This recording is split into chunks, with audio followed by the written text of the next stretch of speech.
Thanks a lot, Cathaoirleach.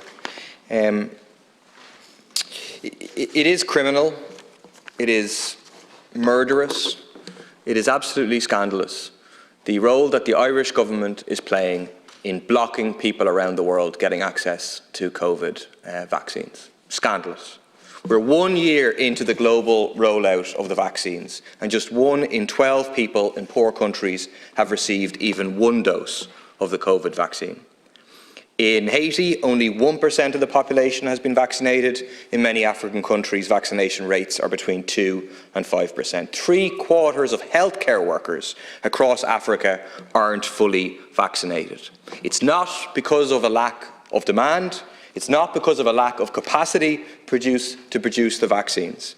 Manufacturing facilities in Bangladesh, Pakistan, Senegal, Denmark and Canada have all said they could be producing vaccines. Why aren't they? Because they are being blocked by big pharmaceutical corporations artificially restricting supply in order to protect their super profits.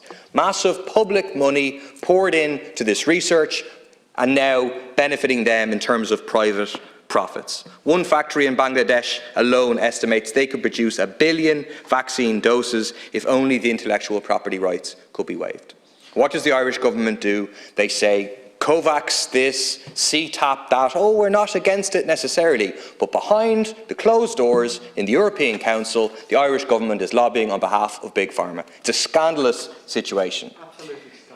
Minister Varadkar said in a PQ answer last week, I have an open mind on the alternative suggestion of a TRIPS waiver. I've always said that if we receive a WTO proposal in writing, we will look at it.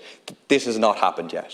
It is misleading, to say the least. The first formal proposal from India and South Africa to the WTO came in October 2020.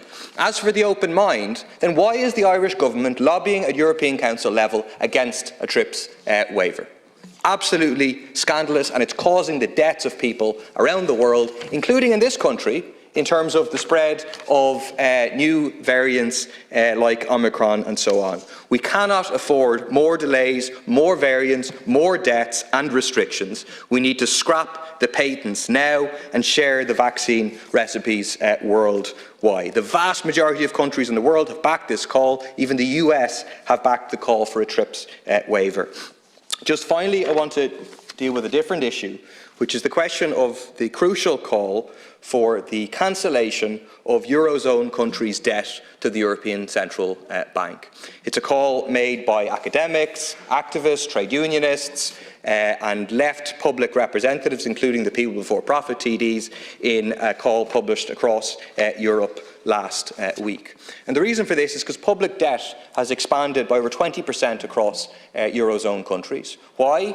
Because the governments refuse to go after the increased profits, the increased wealth of the super wealthy that have happened during COVID. So instead it goes into increased debt, and that debt will be used later to say, well, now we need fiscal discipline, now we need a return to neoliberal policies. So instead of that, we need a simple bookkeeping operation, cancel the Eurozone countries' debt to the ECB now. Terry McBarry.